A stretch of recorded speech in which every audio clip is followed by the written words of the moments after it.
Madame, Monsieur, bonjour et bienvenue dans ce 6h30.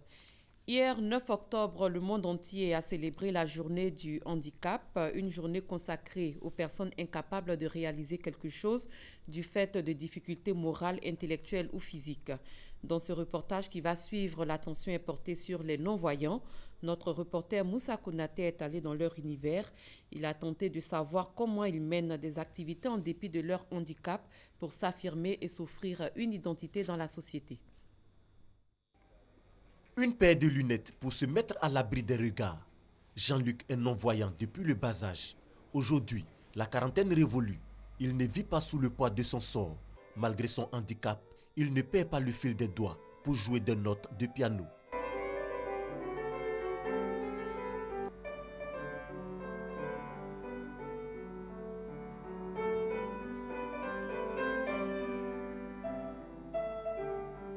Une passion pour la musique qu'il transmet à des étudiants à l'INSAC, Institut national supérieur des arts et de l'action culturelle. Nous devons avoir notre premier cours de piano classique.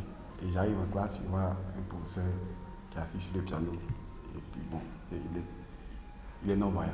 Bon, j'ai trouvé ça un peu bizarre. Il dit, ah, comment un professeur qui est non-voyant va nous donner des cours de piano classique? Les étudiants, je ne les vois pas, je les entends, je les sens. Et comme au niveau de l'acte pédagogique, la parole et le geste comptent beaucoup, c'est sur ces aspects-là que nous mettons l'accent. On pourrait se demander comment je m'arrange à savoir qu'ils n'ont pas utilisé le doigt qu'il fallait pour telle ou telle note. J'étudie un peu la force des doigts de chaque étudiant. Donc ça me permet de savoir si le doigté utilisé il est correct ou pas. Perdre la vue, mais conserver son intelligence et se construire une identité. Nombreuses sont ces personnes souffrant de déficience visuelle qui arrivent à réaliser des œuvres. Françoise et Nicole en sont des illustrations parfaites. L'une spécialisée dans la tresse et l'autre conçoit des accessoires. Ce modèle-là, ça c'est 3000 francs. Je fournis les mèches, je fais ça à 6000. Le fait que mes clientes apprécient ce que je fais, ça me motive encore de travailler. La première fois, je me suis demandé est-ce qu'elle va arriver. Mais ça fait plusieurs fois qu'elle me fait les tresses et je suis satisfaite. J'arrive à fabriquer les porte-clés. Bon, ce sont des animaux faits de pelle. Il y a le chien, le lapin, l'éléphant et le papillon.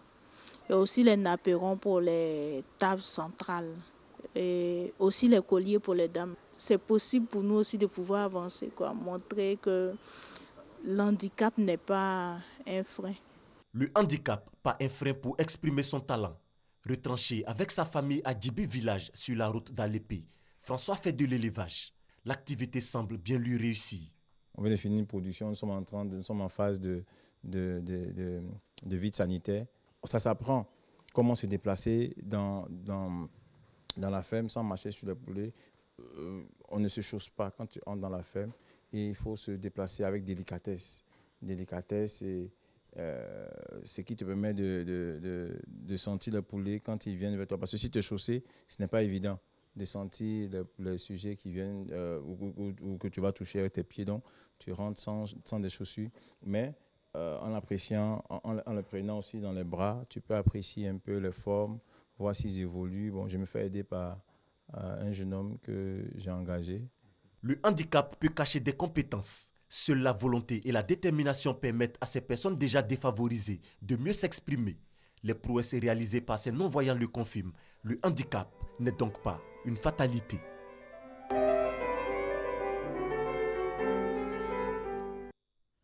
Du 6 au 14 octobre se tient la semaine de la santé de la mère et de l'enfant à l'initiative du ministère de la Santé et de l'Hygiène publique. 15 districts sanitaires du pays ont été visités pour sensibiliser les populations à des gestes simples afin de réduire les décès chez la mère et l'enfant. Aurélia Droukoula, Éric Gori. Une semaine pour sensibiliser contre le taux de mortalité chez la femme et chez l'enfant. Selon un sondage du ministère de la Santé et de l'Hygiène publique, sur 100 000 accouchements, 614 femmes perdent la vie. Ces décès sont causés par plusieurs facteurs. C'est pour réduire ce taux de mortalité que les agents du ministère de la Santé et de l'Hygiène publique sont descendus sur le terrain. Objectif, sensibiliser les populations. Cette campagne, nommée Semaine nationale la santé de la mère et de l'enfant, intègre à la fois la promotion des gestes simples favorables à la santé de la mère et de l'enfant et des offres de soins gratuits pour cette population cible. Ces actions contre les mortalités maternelles et infantiles sont encouragées par les organisations internationales. L'UNICEF et l'OMS restent mobilisés, ainsi que les autres partenaires du système des Nations Unies, aux côtés du gouvernement, pour la réalisation des droits des enfants et des femmes en Côte d'Ivoire, renouveler notre engagement à vos côtés pour porter plus haut les actions de plaidoyer, de mobilisation sociale et de communication en faveur d'un changement de comportement au niveau social. Cette campagne de sensibilisation a permis aux participants d'apprendre quelques gestes simples qui vont protéger la santé de la mère et de l'enfant. La Côte d'Ivoire va abriter le 27e congrès de l'Union postale universelle. L'information a été donnée à Istanbul, où s'est refermé hier le 26e congrès. Le ministre Bruno Nabagné-Koné, sur place en Turquie, prépare déjà cette importante rencontre prévue en 2020 en terre ivoirienne. Michel Digri.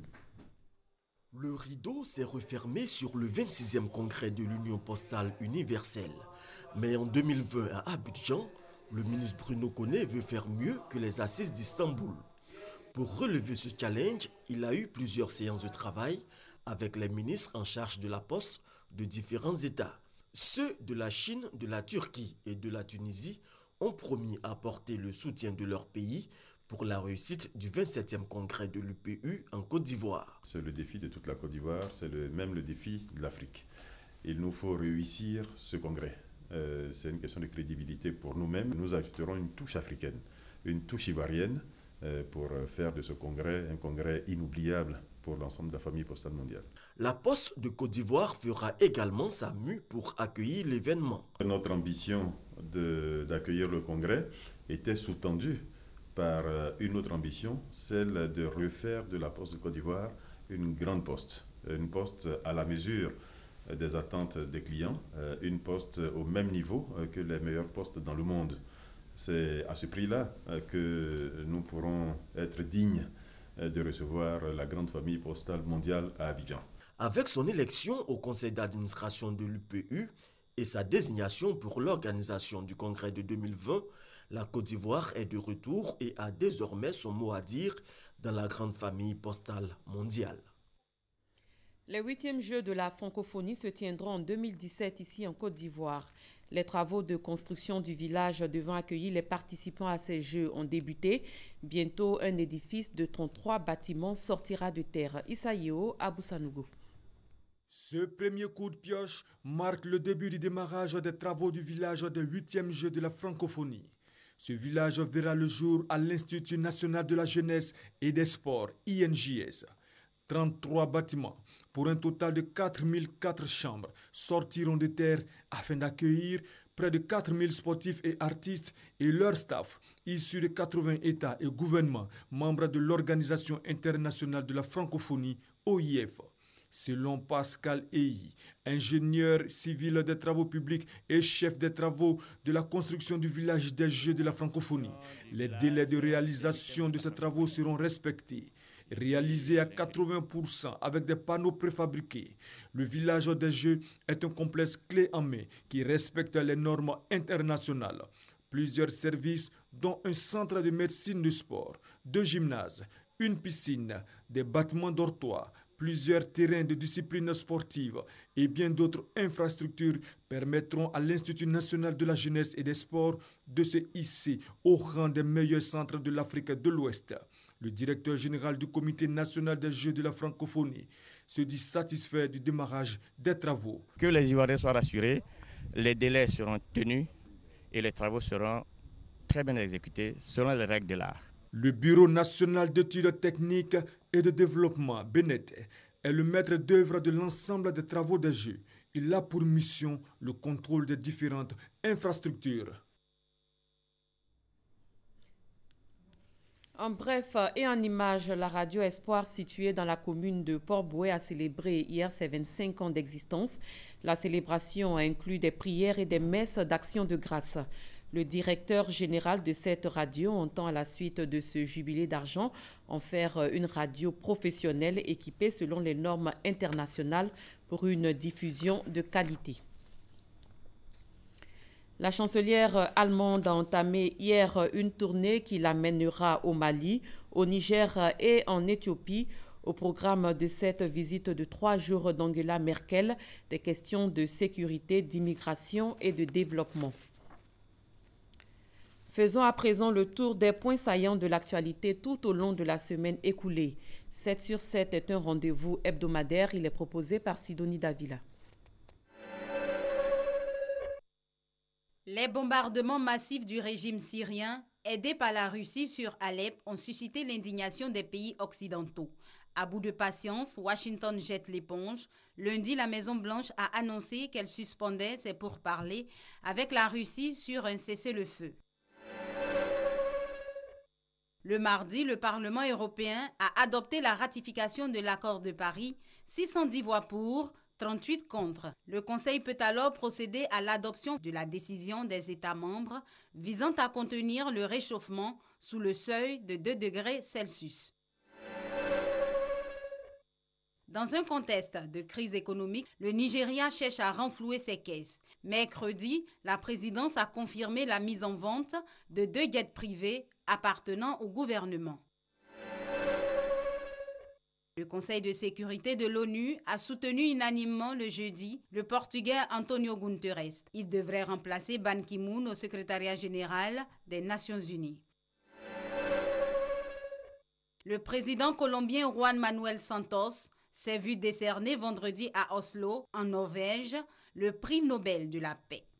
Malgré le rejet de l'accord de paix avec les FARC par les populations, les organisateurs du prix apprécient tout de même ses efforts pour mettre fin à 52 ans de guérilla.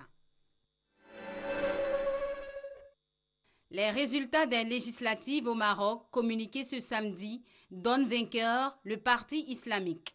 Reconduit pour un mandat de 5 ans, le PJD, Parti Justice et Développement, confirme ainsi sa position dominante sur l'échiquier politique marocain.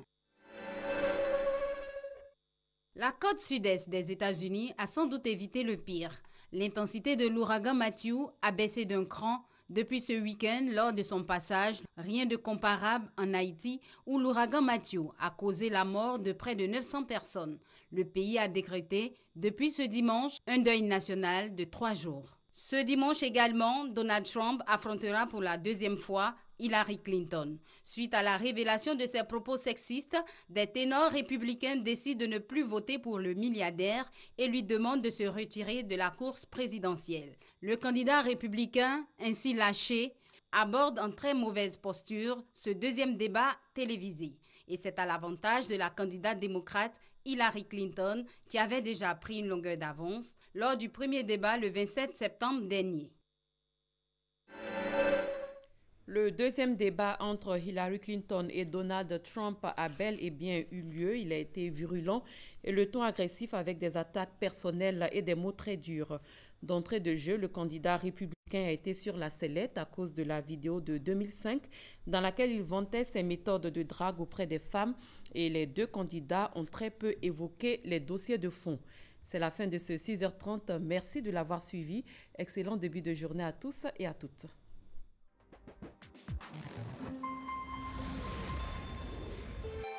RTI 1, la chaîne qui rassemble.